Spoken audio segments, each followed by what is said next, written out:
Meet the biggest losers of sport. When history or statistics indicate there should be no obstacles on the way to the top, the biggest losers of sport stuff up the safe prediction or prognostication, hitting rock bottom when they were expected to come out on top. Some have remarkable regular season records, only to crumble postseason. Others have Hall of Fame careers with no crowns or cups to their names. Whatever the case, a biggest loser in sport has few excuses not to be a big winner. Losing in sport is painful, but big losers can't deny the truth.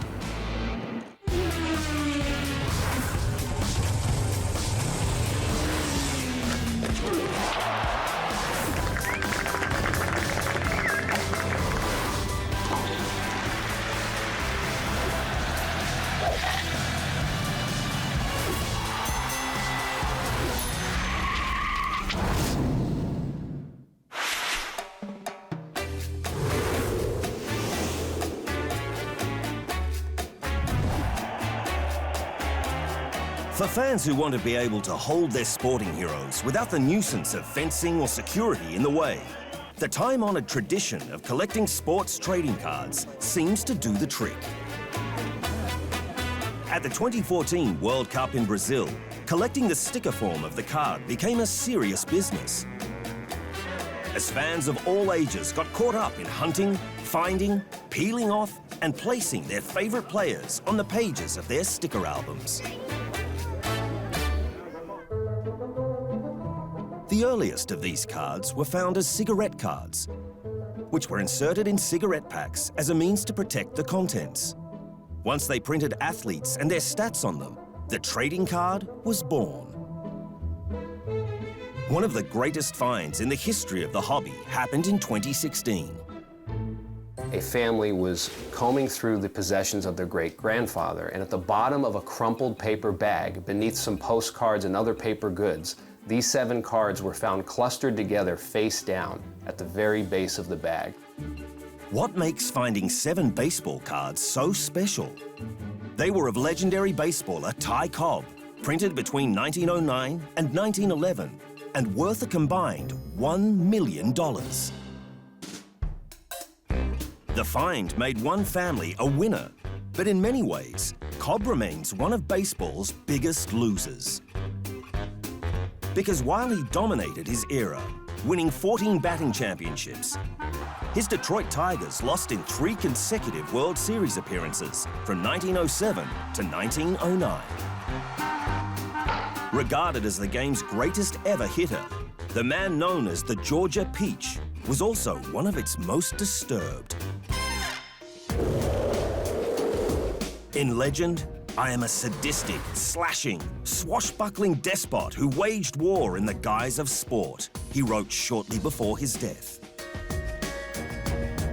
Despite his astonishing career, he set 90 Major League Baseball records. He had very few friends in the game. In fact, only 3 baseballers even showed up at his funeral in 1961. Coming up, the biggest losers of basketball.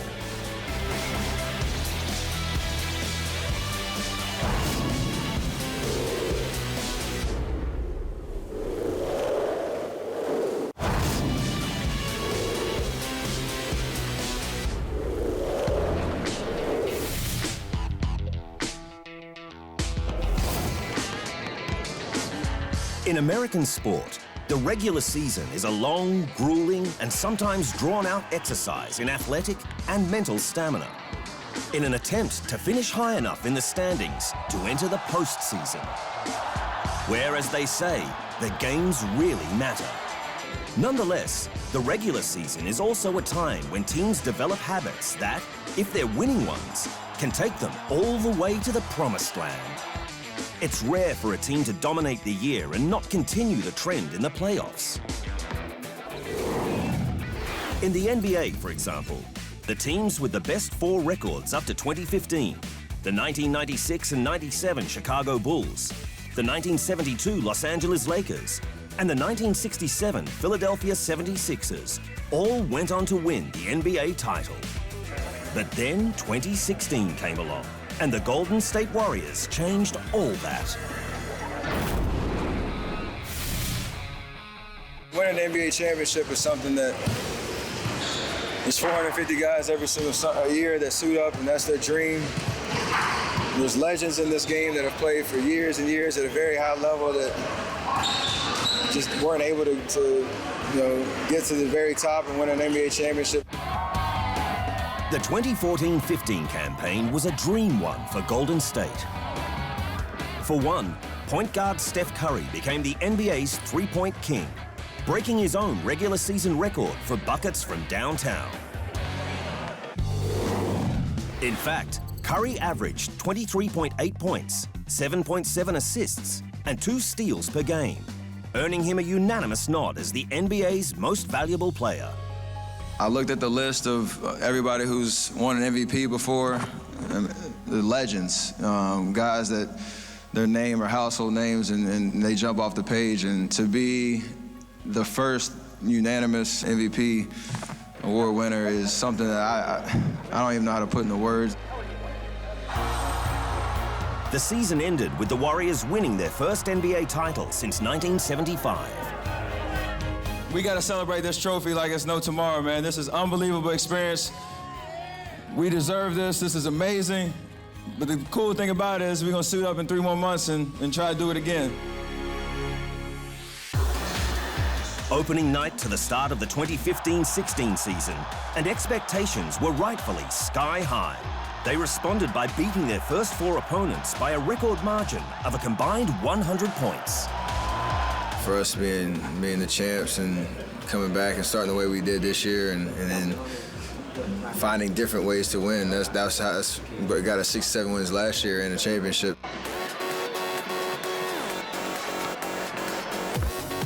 This time around, they'd even do better than 67 wins. In fact, the Warriors surpassed the Michael Jordan-led Chicago Bulls' stratospheric record of 72 wins in a single season when they beat the Memphis Grizzlies 125-104 on the last game of the season. 73 wins, and the label of arguably the greatest NBA team ever. It's really hard to put into words. I mean, I remember my rookie year here, and just the difference that last game of the season, just a different feel it was. But just I had time, and I really did, take a moment. I don't think I was watching the game for about 2 minutes, just sitting and thinking about how far we've come, and just the energy that was in the building was unbelievable. With that, bring on the playoffs. Destroying the Houston Rockets and the Portland Trailblazers 4-1 in consecutive series before being pushed to 7 games, but coming out victorious against the Oklahoma City Thunder. The stage was set for a 2015 rematch against LeBron James and the Cleveland Cavaliers. The team with the greatest ever NBA regular season record went up 3-1 in the finals, and things seemed to be playing out as expected. Until LeBron James exploded, the Warriors imploded, and the greatest regular season team became the greatest team not to win the NBA title. Everybody will say, oh man, they won 73, but they didn't win a championship. We didn't, but I think this team accomplished a lot of great things, individually and as a team, and those things can never be taken away. Spot on, Draymond. But the end result is proof that the regular season means nothing if you can't back it up in the postseason.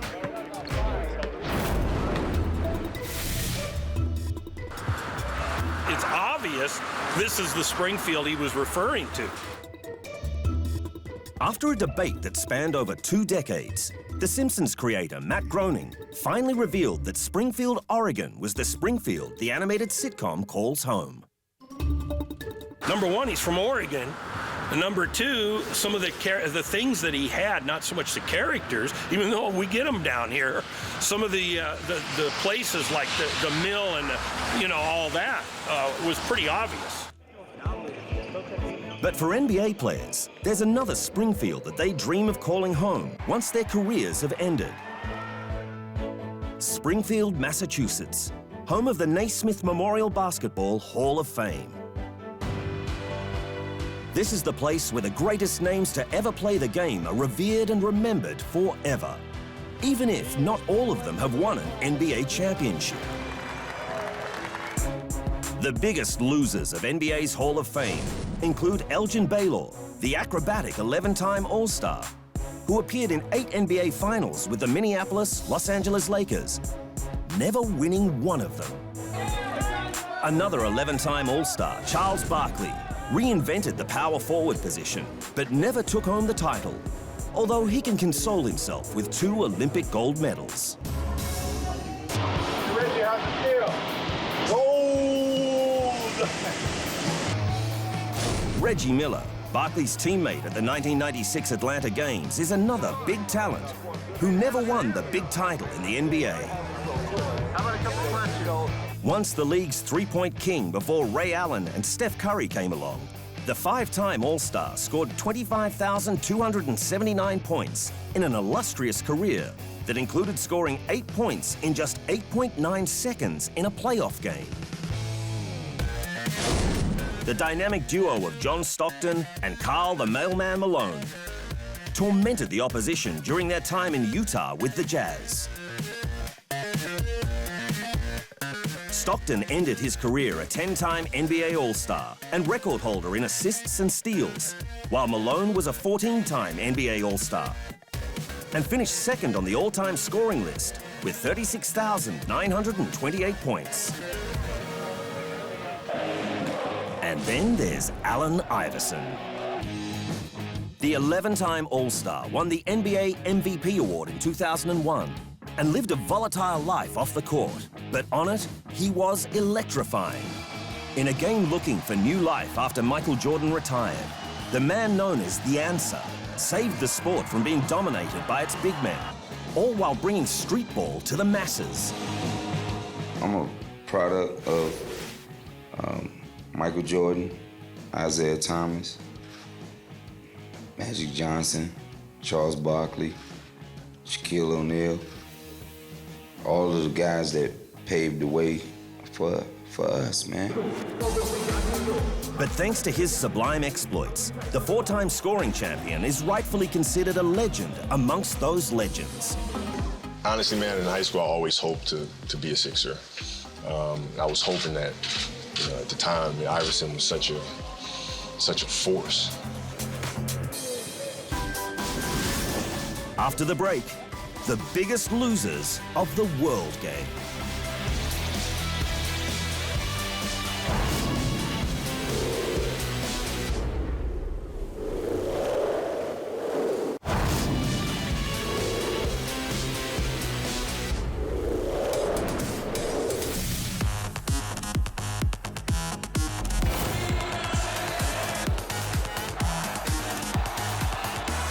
It is the most coveted trophy in European club football competition, the UEFA Champions League trophy. And although the cup has the unflattering nickname of Old Big Ears, there's no footballer who wouldn't mind having the award in their trophy case, even if it looks a little like Gary Lineker. But for all the big names who've hoisted the trophy to the sky, there are some who, despite their big names, never have and perhaps never will.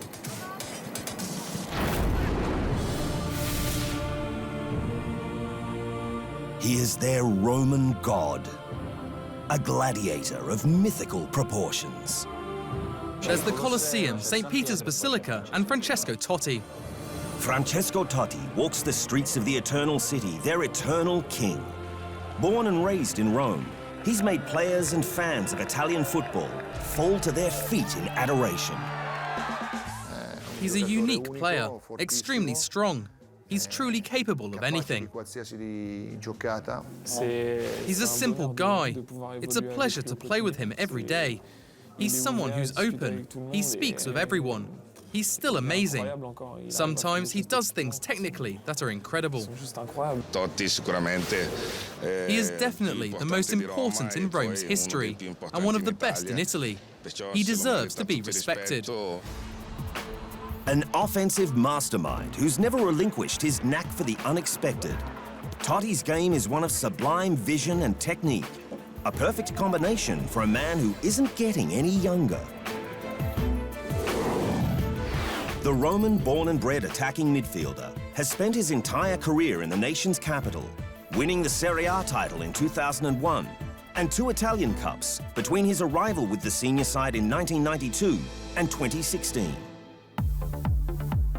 However, his loyalty to the Giallorossi hasn't come without a price.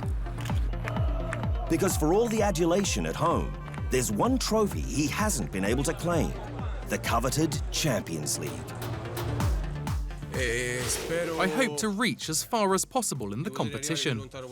My goal is the goal of the whole of my team and of the whole of my city.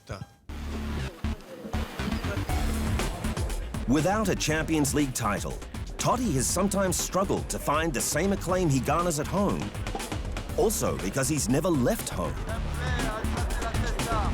In fact, 1984 UEFA Cup winner turned oft-times irritating TV pundit Glenn Hoddle had this to say about the Italian. He's not top draw. He'd have moved on if he was. Someone would have come and got him. If Hoddle did his homework, he would have discovered that someone did try. That someone was Real Madrid, a club who knows a thing or two about winning the Champions League, who tried to lure him away from the Stadio Olimpico in 2003. But much like a Roman stone pine, Totti couldn't be uprooted from his city. I'd fallen out with the president. Then my friends and family made me think and made me realize that there are many things here I'd never have found in Madrid. And so Totti had to settle for other victories in life. Like marrying Italian TV personality Ilary Blasi, or winning the biggest prize in all of world football, the World Cup, which he got to parade around in 2006 in the city that will forever call him king. Just ask another king of the game. Totti is a phenomenon. For real, he must play until he is 50. I told him, Francesco, I pray, don't leave football, because if you do, I will be bored to death. These kings both won a World Cup, unlike one nation that should have. When you support a team that holds the record for playing the most World Cup finals without winning the tournament, you're excused for resorting to extreme measures to secure that all-elusive trophy. Perhaps a little divine intervention might be in order. Or even a ceremonial dance might get those victory vibes flowing. Whatever their preference, the Dutch men's national side can't hide from the fact that in its 10 World Cup appearances between 1934 and 2014, they've been runners-up on 3 occasions and semi-finalists on 2 occasions. And that's that. Back in the early 70s, Dutch domestic side Ajax was at the forefront of European football thanks to an attacking style of play known as total football. When asked what total football was about, Johan Cruyff, one of the strategy's greatest exponents, explained. Attackers could play as defenders, and defenders as attackers. Everyone could play everywhere. By 1974, Holland had adopted total football and exploded into World Cup contention, dazzling the powerhouses of Argentina and Brazil in the second round. It set the stage for a takedown of fabled rivals West Germany in the final, but sadly, it wasn't to be. The host nation won 2-1.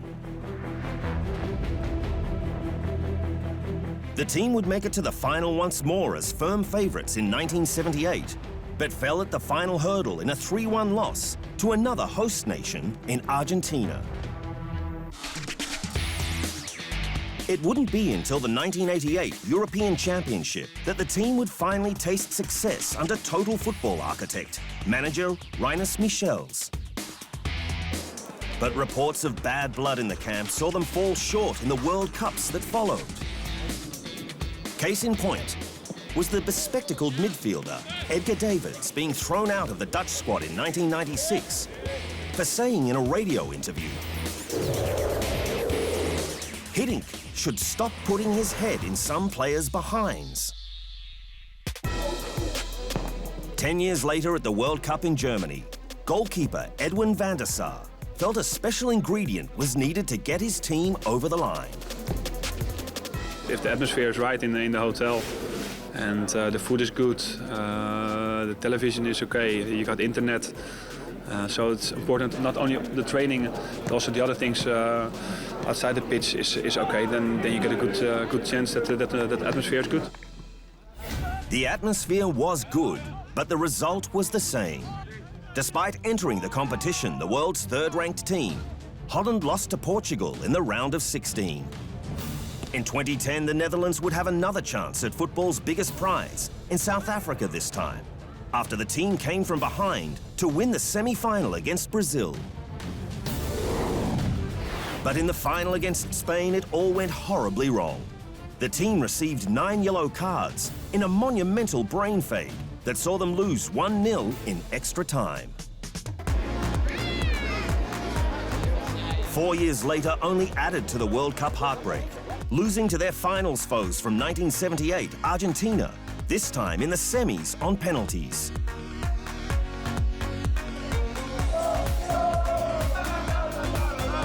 Holland have had quite the impact on the world game, but they remain the World Cup's biggest losers.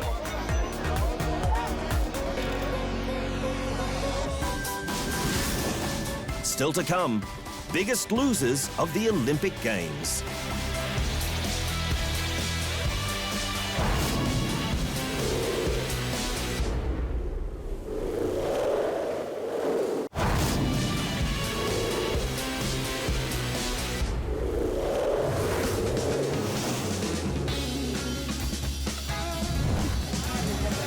Heading into the biggest sporting event on the planet as a favourite comes with a lot of pressure. So much so that many have been crushed under the weight of it. 1, 2, 3, Rochester, New York native Ryan Lochte arrived at the 2016 Rio Games with the hopes of cementing his own sporting legacy. But after finishing in 5th place in the 200-metre individual medley, the first time he didn't win a medal in the event in 4 consecutive final appearances, he took things one step further out of the pool. Lochte created a national disaster by falsely reporting he was held up at a Rio petrol station, when in fact, he damaged the bathroom facility. He was later suspended by the US Olympic Committee for the mishap. Another big loser of the Olympics is Paula Radcliffe. A long-distance running legend, Radcliffe arrived at the 2004 Athens Games, the world record holder in the marathon, having claimed that crown on home soil in London 7 months prior. It's very hard to think about something. I mean, although you say it's next year, there's a lot of time between now and then, and there's a lot of focuses for me, so that's kind of the big target in the bag. But that big target became an impossible dream on the streets of Athens. The clear favourite to win gold faded to 4th place, then quit the race 6 kilometres from the finish, bursting into tears, then sitting on a curb sobbing. She dropped out of the race altogether. Other big losers include Serena Williams, who went into the 2016 Olympics the defending champion in both the singles and doubles competitions. However, not only did she get knocked out in the first round alongside sister Venus in the doubles, she lost her singles crown in the 3rd round to the Ukraine's Alina Svitolina. And dare we call him a big loser, Alexander Karelin, who was 33 and oh so awesome heading into the Sydney Games in 2000, before he lost in the final to lesser-known American Rulon Gardner. Ironically enough, Gardner later appeared on American reality TV series The Biggest Loser, but became the only contestant to quit in the history of the show.